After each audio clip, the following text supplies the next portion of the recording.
Con tu control remoto, escoge que la configuración de tu antena esté en modo aire y luego inicias la búsqueda automática. 4. Solo espera que la antena escanee todos los canales digitales que tiene para ofrecerte. Una vez que finalice la búsqueda, solo queda el último paso, que es disfrutar de toda la programación de UCI en alta definición desde el canal 18.1.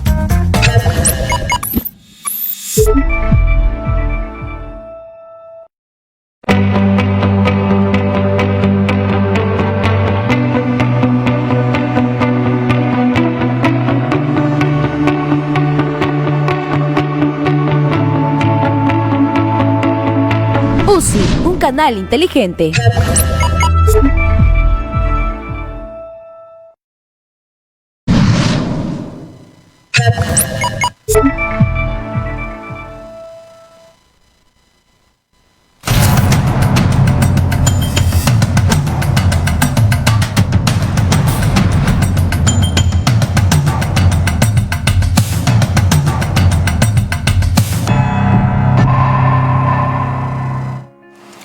Buenas tardes, ¿qué tal? Les saluda Carlos Anderson para presentar una nueva emisión de este conversatorio aquí en UCI, un canal inteligente, un conversatorio, por supuesto, del Instituto del Futuro. Hoy día vamos a hablar acerca de justamente el futuro de la infraestructura del Perú y lo vamos a hacer con 3 expertos en el tema.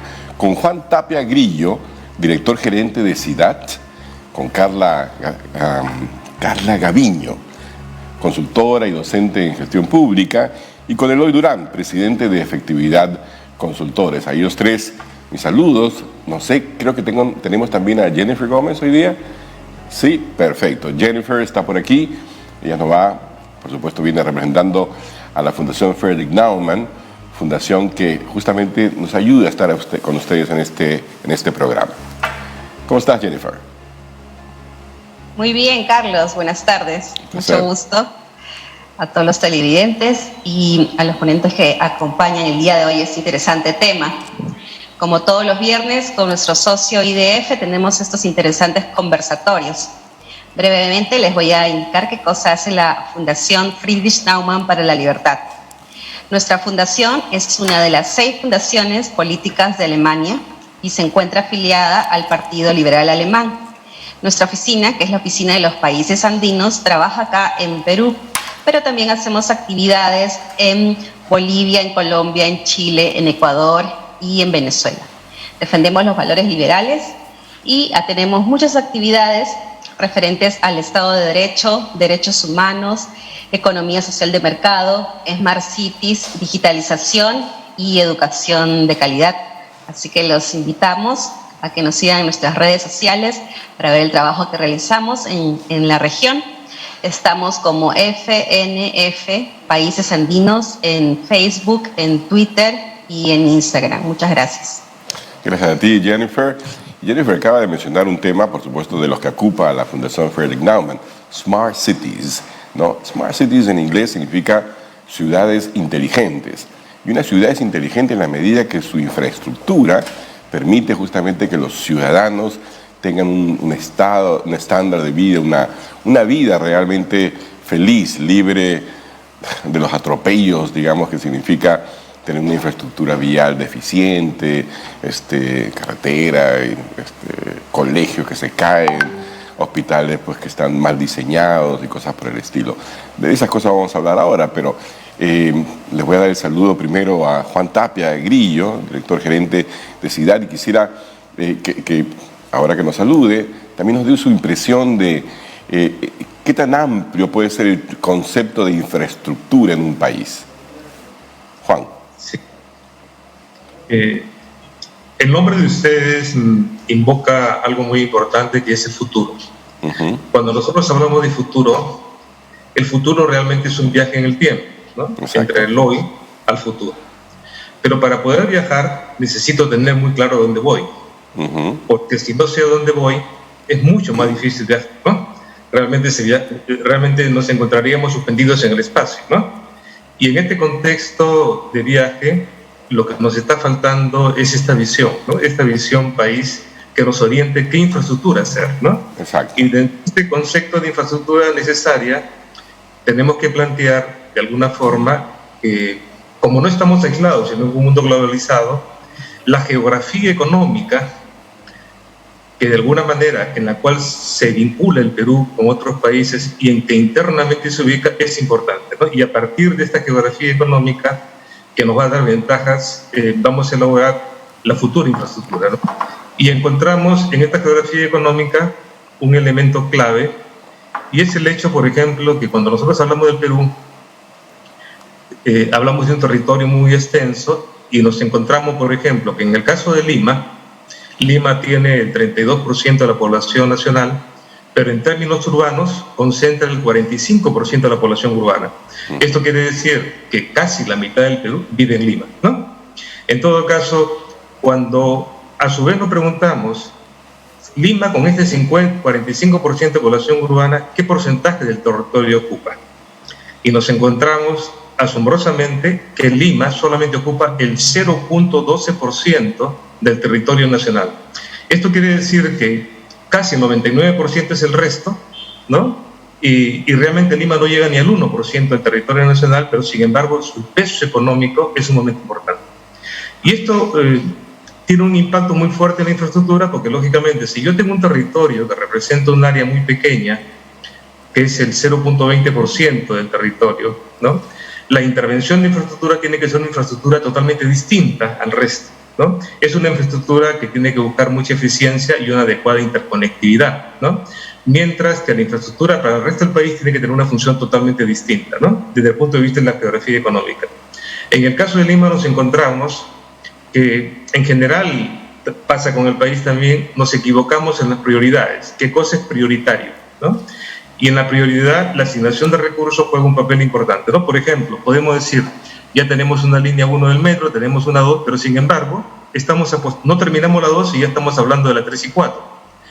Nos vamos a gastar 10.000 millones de dólares, y la pregunta es si estos 10.000 millones de dólares realmente tendrían un uso distinto en otro lugar, ¿no? Por ejemplo, hoy día Lima tiene un problema de caos bastante complicado en términos de tráfico, y realmente se solucionaría parte de este problema con menos de 10.000 millones de dólares. Esto significa que tendríamos que dejar de hacer la línea 3 y 4 y dedicarnos a ordenar los grandes problemas graves de infraestructura que hoy día tiene Lima, por ejemplo en el norte, que salir hacia el norte puede demorarnos un par de horas, ¿no? De acuerdo. David, vamos a ir por ahí, para mí me gusta de alguna forma ir llevándolos de la mano. Okay, entonces, este es el término conceptual, ¿ya? Claro, para introducir. no, pero me parece fascinante lo que acabas de decir. La verdad que te he escuchado y quería decir, voy a apuntar todo lo que estás diciendo, porque efectivamente, Lima significa el 60% más o menos del PBI nacional. Tú acabas de decir, significa el 45% de la población. Significa urbana, ¿no es cierto?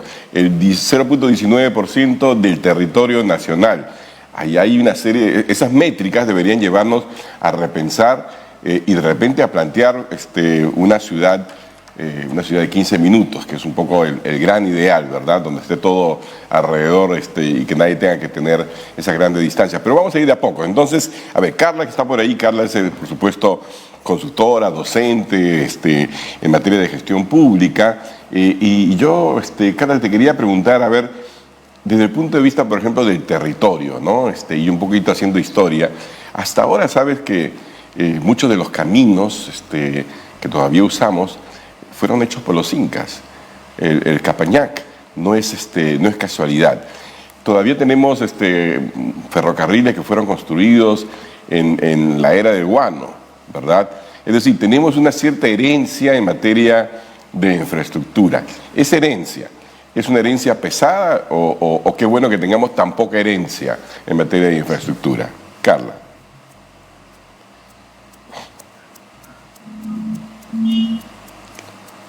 Carla Gaviño, ¿está por ahí? No se me perdió. Buenas tardes, Carlos. Primero que nada, déjame saludarte. Estaba yo hablando sin prender el micrófono. Okay. ¿Cómo estás? Qué gusto.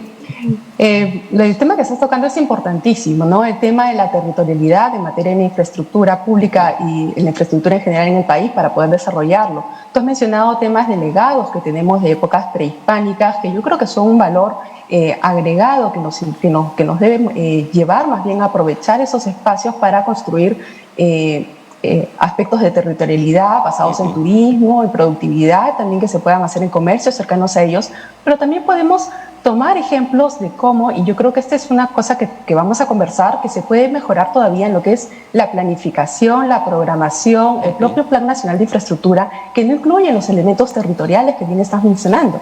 Recordemos que el Plan Nacional de Infraestructura se creó sobre la base de la programación de los sectores del gobierno nacional, para incluir a futuro lo que es los proyectos de inversión de proyectos regionales, de gobiernos regionales, gobiernos locales, con una expectativa de poder generar de proyectos o espacios de desarrollo articulados. Y yo creo que eso es algo que todavía nos falta mucho por trabajar y que es importante que se retome. Y que hay que crear ese espacio para retomarlo en base a gestión, a planificación y en la inclusión justamente de las autoridades que prontamente van a entrar a los gobiernos regionales y los gobiernos locales con miras a las elecciones del próximo año, ¿verdad? Genial. Mira, la razón por la cual yo mencioné evidentemente Capañac y la herencia, digamos, en materia de ferrocarriles, es porque para poder hablar del futuro, ¿no?, de la infraestructura, es importante situarnos, ¿no?, situarnos en el tiempo y situarnos también en la geografía. El anclaje territorial es clave, ¿verdad? Justamente uno de los problemas que tenemos es que no ha habido planeamiento territorial, no ha habido planeamiento urbano del cual nos podamos sentir más o menos orgullosos. Las ciudades han crecido de manera desordenada justamente por eso, ¿verdad? Ahora, yo cuando planteo el futuro de la infraestructura, también lo hago un poquito no sé si de mala fe, pero lo voy a explicar. Hoy día existe en el mundo infraestructura que para nosotros debe ser, no sé, está como 50 años adelante, ¿verdad? En materia, por ejemplo, de transporte público, si uno ve lo que pasa en Hong Kong, dice, bueno, esto para llegar aquí nos faltan 50 años, ¿verdad? O en infraestructura hospitalaria, o en infraestructura educativa, ¿verdad? Podemos también hacer una especie de túnel del tiempo en ese sentido. Y yo quería preguntarle justamente a Eloy Durán si es posible justamente pensar en la infraestructura del futuro, dándole una mirada, ¿no?, a lo que sucede en el resto del mundo. Sí, muchas gracias, Carlos. Es un dilema, porque por un lado tenemos que ponernos al día y por otro lado tenemos que mirar el futuro. Yo preferiría también ponernos al día. Tenemos, por lo que se ha conversado ya, desarticulación a nivel de territorios, ¿no? No solo las economías, también las sociedades. 2, tenemos desarticulación a nivel de servicios, la educación va con la salud, el saneamiento va con la salud, la energía va con el transporte. Tenemos también desarticulación a nivel de organización, ¿no? Nivel regional, nivel local, los mismos sectores. Finalmente tenemos desarticulación a nivel de los sistemas administrativos, no conversan planeamiento con inversiones, con presupuesto y contrataciones. Y por último, ya cuando estamos haciendo el proyecto para el servicio, no tenemos una debida articulación entre los recursos físicos para obra, materiales para bienes y humanos para servicios, ¿no? Entonces, si no superamos esas taras que ya vienen de años atrás, menos vamos a poder anticiparnos y darle tiempo al futuro, ¿no? Claro, pero en lo que tú acabas de señalar, yo lo voy a, digamos, voy a traducir ciertas cosas que tú has dicho de manera implícita, ¿no? Porque cuando dices, yo más que mirar al futuro, quiero más o menos mirar al hoy, pero básicamente pensando en que hay que cerrar brechas. ¿Me equivoco? ¿O ese es tu ok. Entonces, el enfoque de brechas, ¿no?, y aquí tenemos otros dos expertos, ¿es un enfoque que realmente nos sirve o es un enfoque que siempre nos va a tener atrasados? Porque, por ejemplo, no sé, si tenemos una brecha, digamos, en materia de hospitales por número de personas, ¿verdad? A manera que avance el tiempo y aumente el número de personas, siempre no vamos a estar atrás en una especie de tratar de alcanzar de cerrar esas brechas que siempre están de manera expandiéndose. ¿No sería mejor pensar de manera un poquito diferente? Y voy a dar aquí un ejemplo muy claro. Por ejemplo, una de las brechas supuestamente que existen es cuando uno mira, compara el total de kilómetros de pistas asfaltadas, ¿no? De carretera, autopistas, etcétera, sobre el territorio en general, ¿no? Hay como una especie de relación. Pero en un mundo hacia adelante, donde el vehículo del futuro pareciera ser no el auto eléctrico, sino la bicicleta, ¿tiene tanto sentido, digamos, seguir construyendo autopistas y ese tipo de cosas? ¿O no? ¿O es una forma equivocada, digamos, de mirar el tema? ¿Tú qué dices, Juan Tapia? Tú has tocado un tema sensible, y es que cuando hablamos de brecha, ponernos al día es innecesario. Estamos tan atrasados realmente que ponernos al día nos demoraría posiblemente muchísimo tiempo, y lo que tenemos que hacer es el salto, ¿no? Saltar cualitativamente o saltar tecnológicamente, ¿no? Le pongo un ejemplo, ¿no? Hoy en día estamos discutiendo de repente si los microbuses deben ser a gas o deben ser eléctricos o a diésel, por poner un ejemplo, ¿no? Y sucede que hoy día nuestro vecino Chile ya está probando vehículos autónomos, ¿no? En todo caso, si nosotros nos quisiéramos poner al día en poner un vehículo autónomo en Perú, posiblemente lleguemos al 2050. Pero es probable que en 2050 ya no se produzcan vehículos diésel, ¿no? Porque la Comunidad Económica Europea, en general, han previsto, digamos, eliminar a partir de 2030 el vehículo a diésel, por ejemplo, ¿no? 2040, lo escuché ayer o anteayer. Sí. Exactamente, lo acaban de actualizar, ¿no? Esto quiere decir que efectivamente van a haber cosas que por más que la busquemos o queramos llegar a este nivel, no van a existir en el nuevo mundo, ¿no? Ya estamos en la cuarta era industrial con la automatización sumamente agresiva, ¿no? Y esto indudablemente nos lleva, como tú dices, a cortar caminos, ¿no? Entonces tenemos que pensar distinto, ¿no? Yo creo que es una oportunidad que tiene el país hoy día para dar el salto tecnológico. Yo recuerdo en los años 90, recordarás cuando recién empezaba el decenio, teníamos una telefonía muy mala, donde uno tenía que esperar para que le instalen un teléfono 2 años aproximadamente, ¿no? Era sumamente atroz.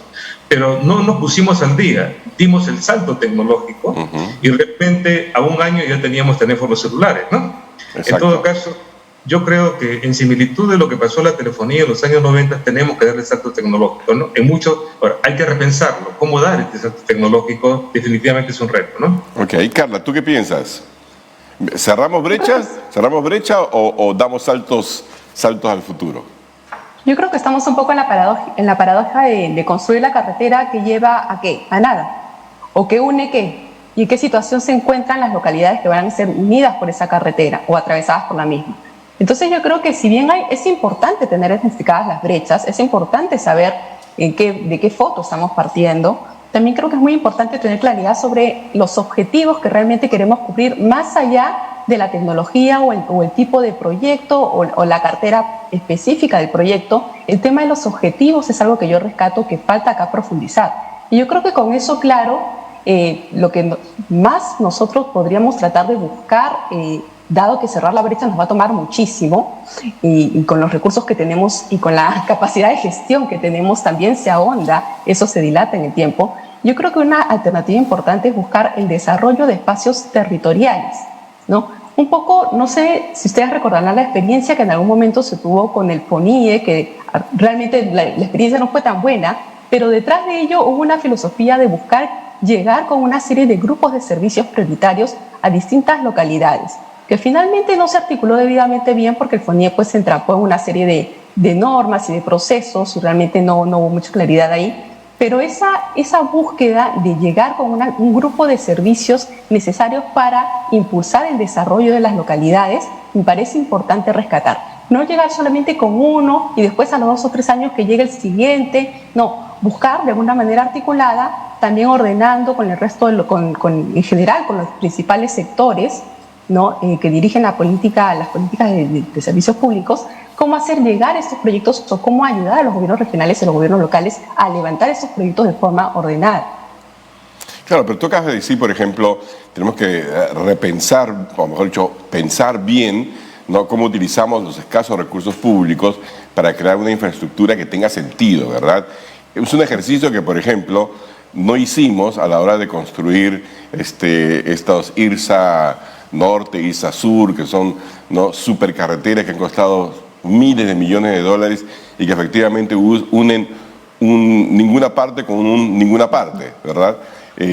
Y que ha sido, por supuesto, un desperdicio en materia, digamos, de recursos públicos.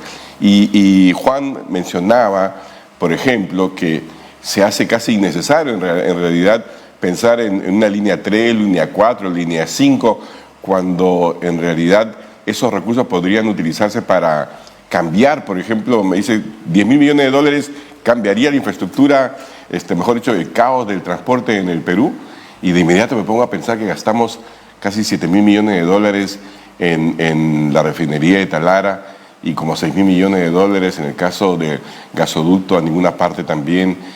No estamos haciendo las cosas, digamos, mal en ese sentido. No podríamos realmente dar saltos si empezamos a pensar con un enfoque territorial, con un enfoque de futuro, con un enfoque que ligue, ¿no? el presupuesto con una visión, ¿no? Eloy, tú que tienes tanta experiencia en el Estado, ya has pasado justamente por Ministerio de Economía y Finanzas, has visto todos estos temas. ¿Te parece que quizás ese es el enfoque o no? Sí, de acuerdo, Carlos. Yo recuerdo una frase tuya, un análisis disruptivo. Hay que cambiar las cosas. Una primera recomendación, yo le llamo las 4 Cs, es la coordinación. Lo mencionó Carla con Fonía y una experiencia, el contrato plan en Colombia, una herencia española y francesa exitosa, donde se coordinan planes, proyectos y recursos presupuestales. Una segunda C podría ser las contrataciones. Tenemos que ir a unos esquemas diferentes de contrataciones, más colaborativos, y ahí hay que comenzar a olvidarnos de la OCE y las OSIs. Una tercera C es la creatividad. Ahora ya se usan otras tecnologías, la tecnología, por ejemplo, modular, mucho menos onerosa, el tema ambiental. Y finalmente la última C, las capacidades. Necesitamos gentes que entiendan los nuevos modelos y que se anticipen a las soluciones bajo estos modelos, tanto a nivel de capacidades profesionales como de las propias entidades, capacidades institucionales. La verdad es que brillantes, Eloy, lo acabo de apuntar, a 4 C, ¿sabe? Para que todo se nos quede grabado. Coordinación, creatividad, capacidades, y se me fue una. Contrataciones. Y contrataciones, eso, contrataciones, ¿no? Ahora, pregunta, ¿no? Realmente, ojalá que nuestros servidores públicos pudieran apuntar también estas 4 y las pusieran en práctica en todo orden de cosas. Juan, ¿tú crees que, por ejemplo, haciendo un análisis, ahora vamos a hacer el diagnóstico? Hemos hablado del contexto, ahora vamos a hacer el diagnóstico del momento, ¿no? Con estas 4 Cs que acaba de señalar Eloy, ¿cómo diagnosticarías tú el estado de la infraestructura en el Perú? Mira, lo calificaría de crítico. Una quinta C, entonces, crítico. Sí, crítico, sí. Ya. Pero de alguna manera la reflexión que tenemos que tener en cuenta es que los países no se cambian con dinero. Los países se cambian con liderazgo. Lo que cambia en el mundo son los líderes, no es el dinero, ¿no? Y nos podemos encontrar con un Gandhi que sin plata cambió la India, ¿no? Y podríamos poner enésimos ejemplos. De los que cambian los países son los líderes, ¿no? Son los liderazgos, los conceptos, las visiones son las que cambian los países. Y en este contexto, lo que nosotros observamos es mucho, digamos, teoricismo, ¿no? Teoricismo, con el respeto de usted les voy a poner un ejemplo, ¿no? Yo me acuerdo que terminé la universidad muy joven y a los 21 años era catedrático. Y muchas veces cuando iba a pedir libro de notas me decían, señor, tiene que venir el profesor. Yo le digo, yo soy el profesor, ¿no? Y sucede que un tío me dice, ¿qué haces? Le estoy enseñando en la universidad. Y mi tío me dice, tú eres dice que dice, ¿no? Porque tú dices lo que el libro dice, ¿no? Y efectivamente nos hemos encontrado en un contexto que muchas cosas las decimos, ¿no? Esto me llevó lógicamente a renunciar a la cátedra y me propuse a tener ejercicio profesional, y esto me llevó a trabajar finalmente en 14 países del mundo distintos, más de 20 años de consultoría internacional y trabajar por lo menos en 40 ciudades del mundo. Entonces, cuando uno ve las comparaciones, nos encontramos realmente que nuestro problema de capacidades es bastante serio, ¿no? te vas a encontrar gente de repente reglamentando el transporte urbano de Lima, ¿no? Y ni siquiera tiene licencia, ni siquiera sabe manejar un vehículo. Tú dices, pero ¿cómo dictan normas a alguien que ni siquiera sabe qué cosa es un vehículo, ¿no? Pero sin embargo lo reglamentan, ¿no? Porque leen algo y lo copian, ¿no? En todo caso, yo creo que tenemos que hacer un esfuerzo enorme porque tenemos buena materia prima en el elemento humano, pero a este elemento humano hay que darle visión, hay que darle pasantías, hay que darle la oportunidad de palpar otro tipo de realidades y que este tipo de realidades les alimente el alma a cambiar, ¿no? Porque realmente las cosas simples, uno se encuentra en la administración pública, las vuelven complejas cuando son más sencillas de lo que deben ser, ¿no? Perfecto. Vamos a seguir conversando, pero vamos a hacer ahora una pausa, un par de minutos, así que regresamos con nuestros invitados para seguir hablando del futuro del transporte en el Perú. Muchísimas gracias. Nos vemos en unos momentos, no se vayan.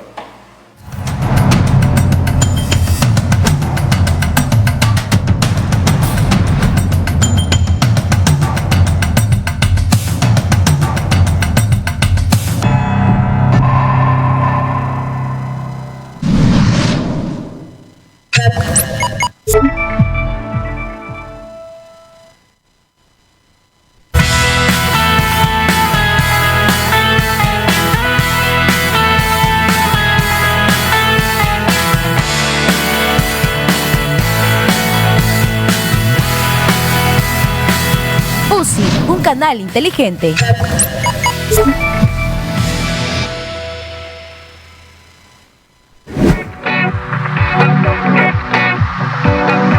¿Quieres saber todo lo que pasa en el mundo del entretenimiento?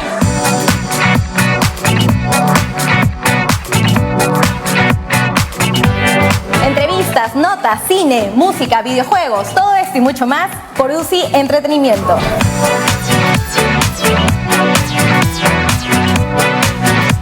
De lunes a viernes a las 8:50 de la mañana y en la noche acompáñame a las 7 por UCI, un canal inteligente.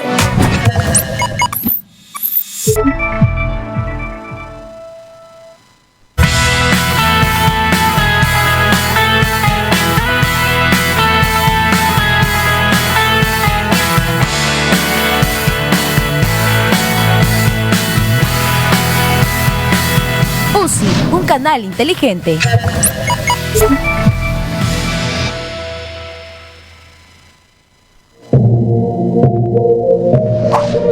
En UCI Edición Central te contamos todo lo que acontece a nivel nacional de forma veraz y transparente.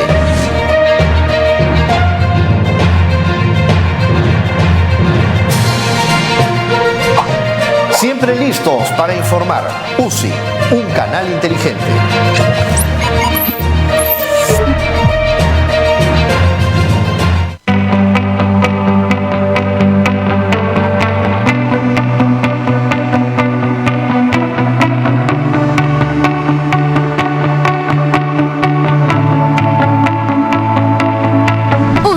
Canal inteligente.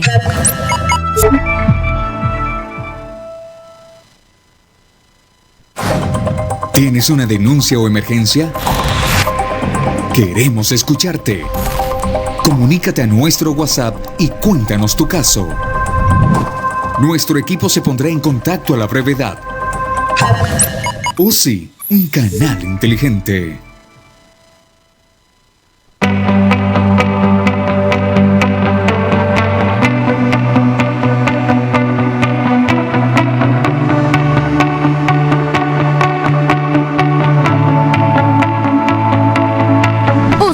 Canal inteligente.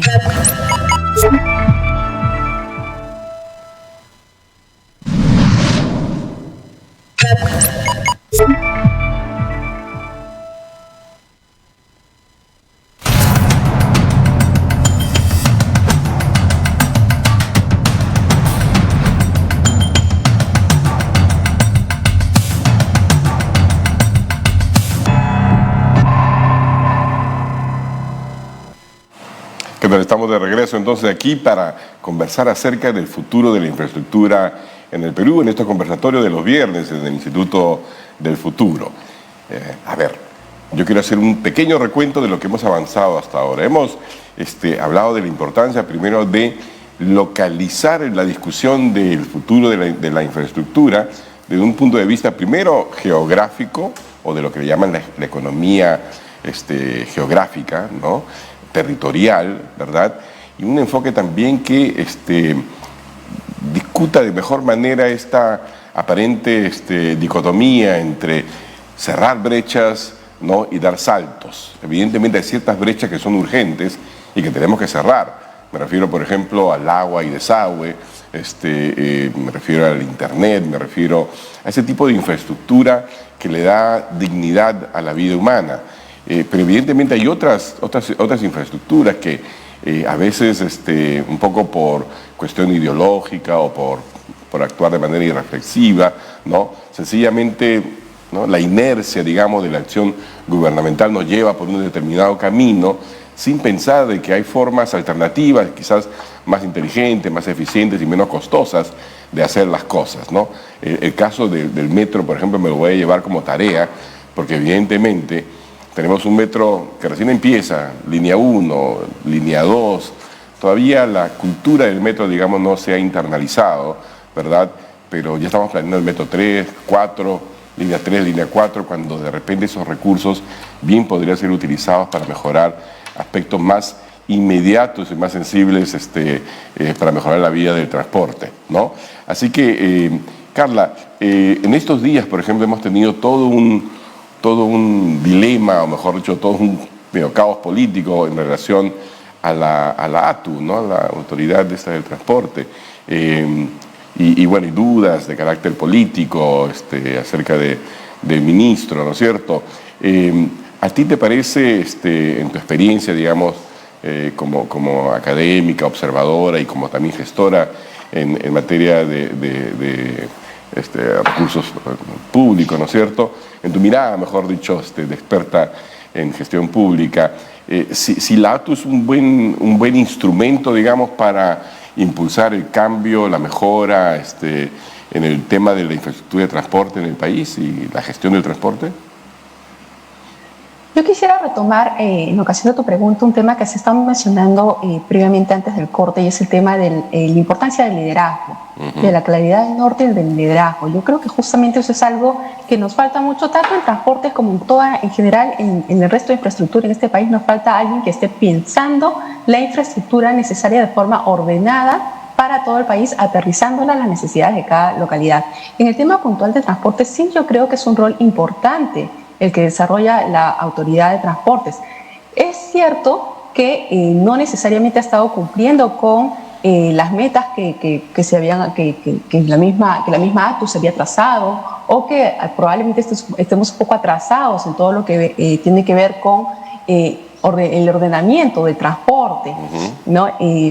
Pero eso yo creo que es un tema que hay que en todo caso potenciar, apoyar, reforzar, pero que es muy distinto a generar una situación de crisis o de caos de institucionalidad que más bien ahonda el proceso, que ahonda todo lo que tiene que ver con la concentración o la dedicación que se tiene que tener para afrontar este tipo de problemas. En general, todas las ausencias de liderazgo en materia de gestión pública, todo lo que tiene que ver con distraer la atención de las tareas específicas a las cuales se tiene que abocar una entidad o una autoridad en materia de infraestructura e inversión pública, para más bien generar estas situaciones de cambios constantes, ¿no? Y cuando cambian las cabezas, cambian también todos los operadores técnicos, cambian los que planifican. Estos cambios constantes en gestión que estamos viendo en grandes unidades ejecutoras y en grandes unidades de planeamiento en general de infraestructura en el país, sí causan un efecto y sí causan un repliegue y un retraso.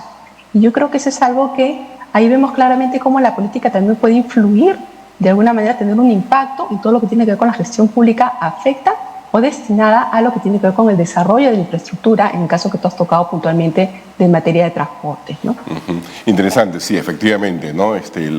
La política puede tener un papel, pero no un papel desafortunadamente positivo, sino más bien negativo y de retroceso, ¿verdad?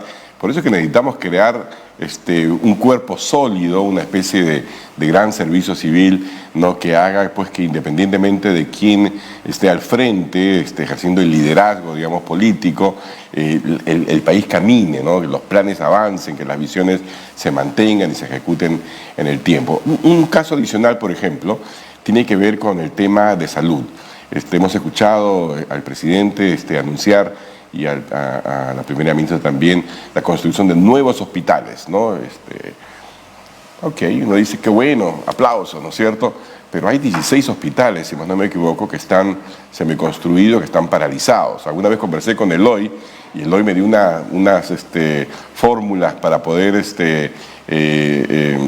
agilizar, digamos, y evitar que se pierdan esos activos tan importantes y ponerlos al servicio del país. Pero pareciera que hay una preferencia en general por construir nuevamente, o sea, por inaugurar, o sea, todo el tiempo. No importa que hayan, según la Contraloría, más de 2.500, no sé cuántas obras públicas paralizadas, ¿no? De lo que se trata es de nuevo gasto, nuevo presupuesto, nueva oportunidad de inaugurar, de poner la primera piedra. En materia de salud, Eloy, ¿tú qué dirías? ¿Cómo estamos y qué es lo que tenemos que hacer, digamos, para llenar esas brechas? Sí, conversábamos, pues, Carlos, hace algunos meses sobre esto, ¿no? Mira, hay dos cosas que a mí me preocupan en este momento y tiene que ver con lo anterior, ¿no? Tenemos que llegar a nuevas tecnologías, tener mejores costos y articular los recursos. Hay dos temas que me preocupan ahí. El primero, tenemos hospitales modulares, ¿no? Que es ahora una tendencia en Chile, Ecuador, Colombia, Brasil, Argentina y Brasil, que los está haciendo el Seguro Social. Y el costo es la tercera parte de lo que a Pronis le toma hacer el mismo hospital modular, ¿no? Simplemente hacer un cambio tecnológico, el alucin en reemplazo del termomuro, etc. Y ese de Pronis modular cuesta la tercera parte de lo que cuesta el tradicional. Quiere decir que si tú haces un hospital grande en Minsa, podrías hacer 9 hospitales pequeños en salud, ¿no? Y tener ahí atención para 500.000 de personas. ¿Y por qué no se hace? ¿Por qué no se hace? A mí, te digo, lo escucho y digo, pero tiene toda la lógica del mundo. Además, también cuando lo pensamos ahora sí, pensando a futuro, ¿no es cierto? Pensando en el hecho de que ha habido y va a continuar habiendo un cambio en el perfil epidemiológico del país, ¿no? En el que realmente no se necesitan esos súper complicados hospitales, sino que necesitamos tener realmente toda una red primaria de atención, ¿verdad? Que llegue más directamente a las personas, donde se puede hacer telesalud, ¿no es cierto?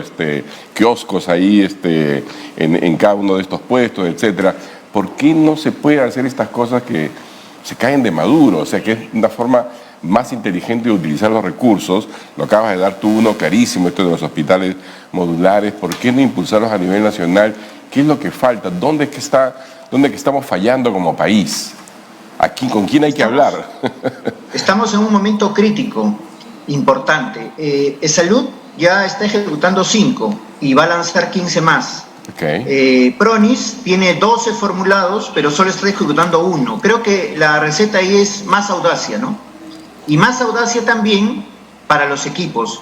Muchos equipos faltantes, muchos equipos obsoletos y muchos equipos alquilados. Con la misma inversión que tenemos en alquileres, podríamos llenar los hospitales con todos los equipos de última tecnología. Ahí también hay que romper el modelo, ¿no? Más audacia también se necesita en ese sentido. Más audacia y más transparencia, ¿no? Y más control de parte de la Contraloría para evitar justamente todo tipo de cosas, ¿no? Ahora, pensemos a futuro, ¿ok? Juan, yo quería preguntarte, por ejemplo, en 15 años, si hiciéramos las cosas bien, si adoptáramos una visión, digamos, de carácter estratégico, localizado territorialmente, con una visión que combine cerrar ciertas brechas, pero sobre todo dar saltos y aprovechar lo que la modernidad nos ofrece. En 15 años o 20 años, ¿a qué país nos podríamos parecer en materia, digamos, de infraestructura? Quizás nos podríamos parecer más a Chile, ¿no? O sea, que lo más cercano. En 15 a 20 años podríamos estar, si hacemos todo bien, podríamos estar donde está Chile. Sí, no, realmente wow. Chile es impresionante lo que logró, ¿no? Yo he vivido un tiempo en Chile y realmente es impresionante lo que ha logrado, ¿no? Hay un ejemplo, por ejemplo, que pongo como referencia en algunos casos. Yo estaba en Chile en el año 94 y ellos estaban empezando en un tema que tocó Carlita respecto a la modernización del transporte público, ¿no? Y ellos empezaron con algo muy sencillo. Dijeron, vamos a empezar por ordenar lo que circula alrededor de la Plaza de Armas y nada más. Y después vemos el resto. Pero lo que no podemos permitir es no hacer nada. No se hipotecan a un futuro proyecto, ¿no? Porque hay un futuro proyecto, no hago nada, ¿no? Y es ahí lo que nos está nosotros carcomiendo el desarrollo, ¿no? Entonces comenzaron a sacar unas licitaciones simples con los afiliadores de transportistas, y en el 2005, 10 años después, estaban inaugurando Transantiago, ¿no?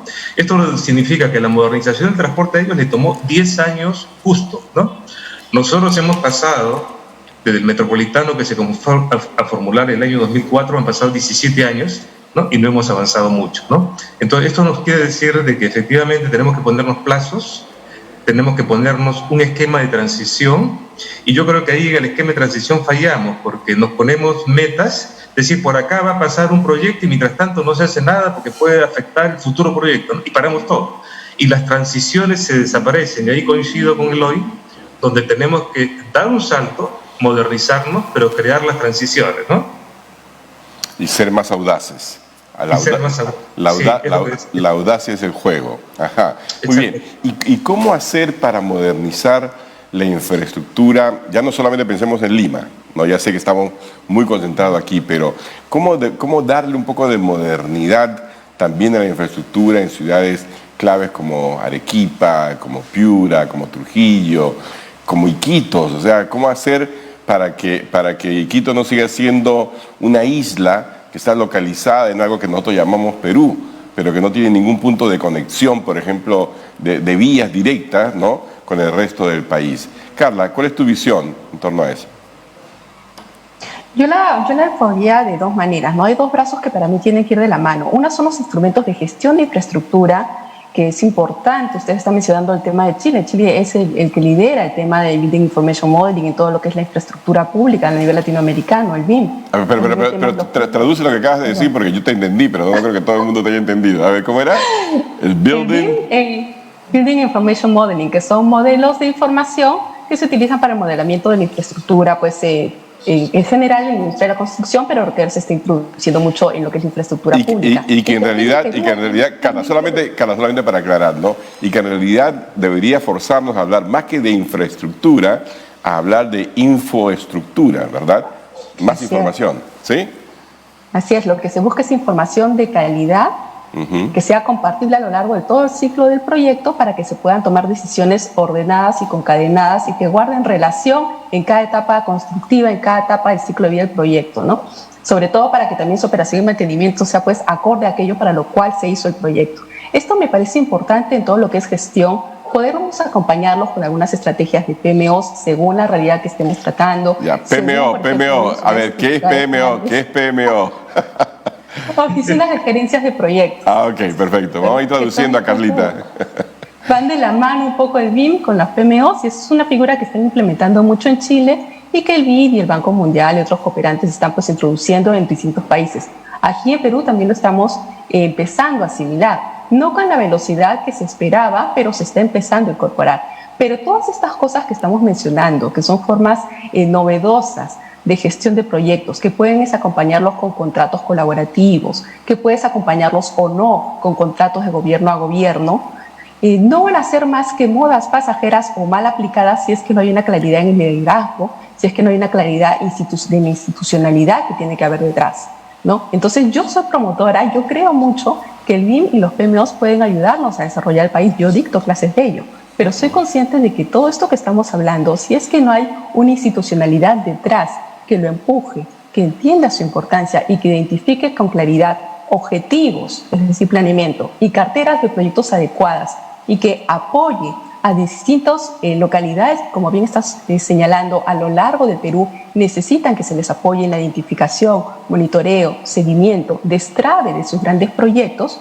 Todo lo demás que estamos hablando van a quedarse en guías, en instrumentos, en algunos que otros proyectos pilotos, pero su verdadero arraigo no va a estar ahí. No vamos a lograr realmente la meta. Y yo creo que ahí es un poco algo que es importante tener claridad, y ojalá que este programa lo estén viendo, yo estoy segura, distintos funcionarios, ¿no? Se le da a los operadores de la inversión pública en la infraestructura, se le da las herramientas, les da las guías, las capacitaciones, lo que quieras, pero también se les acompaña, no se les deja que ellos lo hagan solo, porque son cosas nuevas, en general para la región latinoamericana, ¿no? Entonces la estrategia no puede ser avísenme si necesitan mi ayuda, la estrategia es que tiene que ser voy y ayudo y hacemos en conjunto desde la planificación, desde la priorización de carteras, desde identificar qué proyectos priorizar y cómo hacerles el acompañamiento, el seguimiento y cómo incluir en esos proyectos que están a medio camino o a futuros temas como BIM y como las PMOs. No, me parece genial, por supuesto, para quienes algo conocemos, digamos, de gestión pública, administración pública, sabemos perfectamente bien que el primer pilar es el planeamiento, ¿verdad? Y de ahí viene toda una cadena, y desafortunadamente el sistema de planeamiento en el Perú es muy limitado, casi no existe y tiene muy poco poder, lo poco que existe, ¿no? Y yo quería preguntarle a Eloy, entonces, ¿cómo podemos hacer para mejorar, por ejemplo, este circuito, ¿no es cierto?, que acaba de describir Carla, pero enfatizando el aspecto, digamos, productivo. Me refiero puertos, aeropuertos, carreteras, ferrocarriles para poder sacar minerales, etcétera. ¿Cómo podemos gestionarlo esto, Eloy? Mira, yo quería comentar la importancia que tiene el sector privado en este tema.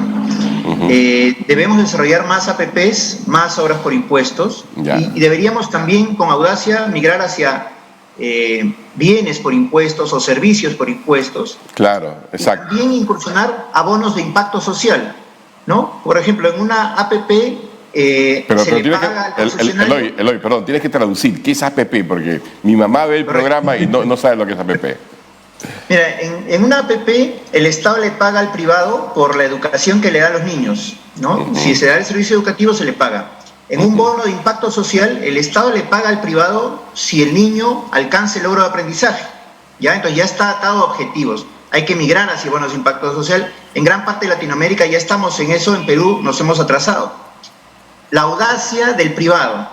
Un constructor chileno que hizo fortuna en Panamá construyó la torre Sky Costanera, 64 pisos, altos estacionamientos en los sótanos, moles, tiendas, restaurantes, oficinas, y en el piso 64 un mirador de 360 grados de toda la ciudad. Y su siguiente paso es construir un teleférico desde la torre del piso 64 de Sky Costanera hasta el Cerro San Cristóbal. ¿Por qué no hay privados que en el Perú arriesgan por eso? Igual con los servicios, e igual, por último, con las empresas unicornio. Están abundando estas empresas que usan mucha tecnología, servicio al consumidor, así es, en Colombia, Costa Rica, Dominicana, pero Uruguay, ¿cuáles son las empresas? Eloy, ¿cuáles son las empresas unicornio? Hay que explicarle un poco a la gente. Empresas que usan tecnología, por ejemplo, Rappi, claro, ¿no? Rappi tiene unos vehículos sin tripulación que ya están en prueba en Medellín. Pronto serán extendidos a todo Colombia. Entonces se estimula mucho la tecnología, se estimula mucho la innovación. Eso nos está faltando también en el Perú. Y mira qué buen ejemplo, porque no acabas de hablar tú de algo hecho en Suiza, no estamos hablando de un ejemplo en Alemania, en Japón, estamos hablando de Medellín, aquí al costadito, ¿verdad? Y de una empresa colombiana, pero claro, hay que recordar que Colombia está haciendo esfuerzos denodados por actualizarse, por dar el salto al siglo XXI, al punto tal que el Foro Económico Mundial la ha nombrado justamente, ¿no? El hub latinoamericano de la cuarta revolución industrial. Ahí tenemos, a ver, televidentes, un ejemplo clarísimo de esto, ¿no? Genial, efectivamente, creo que tenemos que tener más audacia, muchísima más audacia, y tenemos que reconocer que el Estado no lo puede hacer todo, el Estado hace muy poco.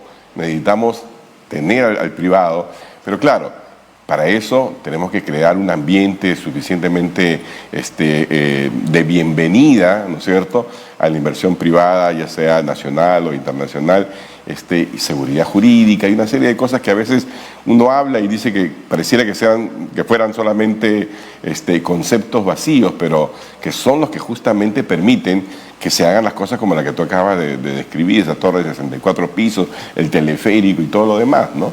Ok, perfecto. Una última reflexión antes de irnos, así medio minuto para cada uno.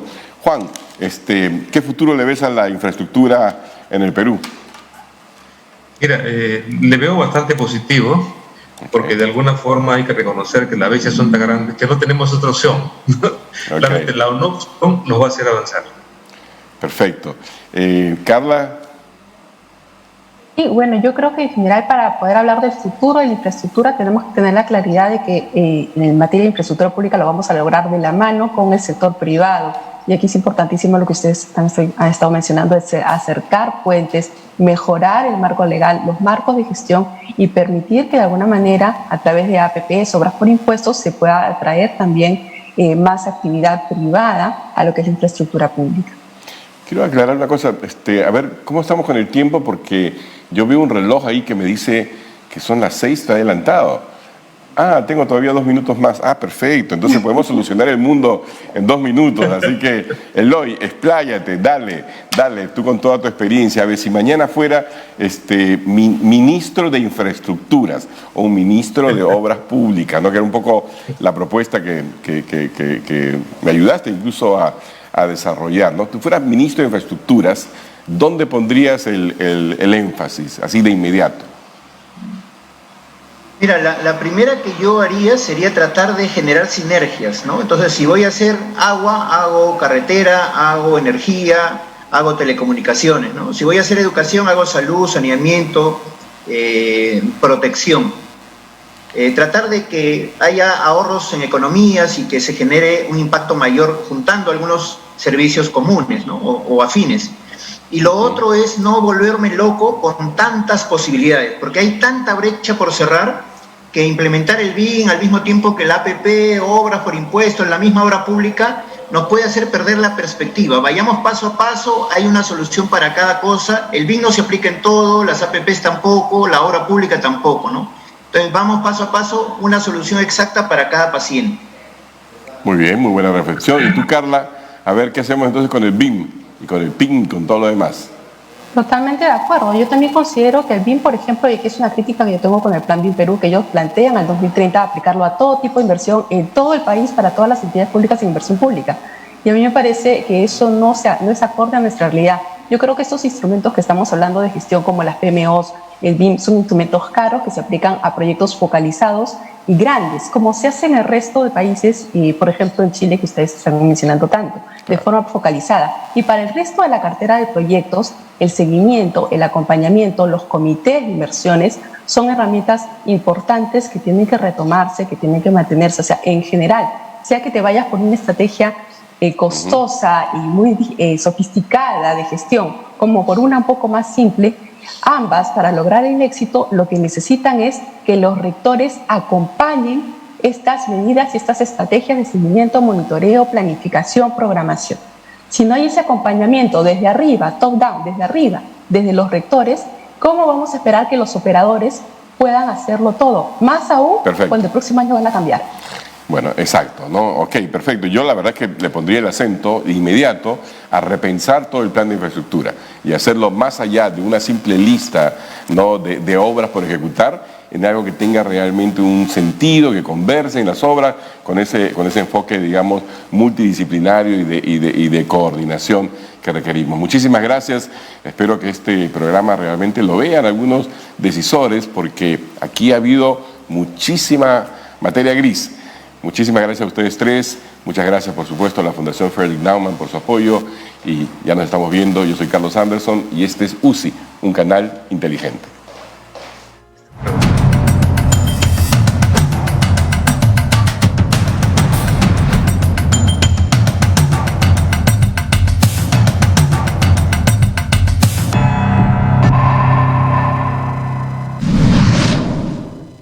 Yep.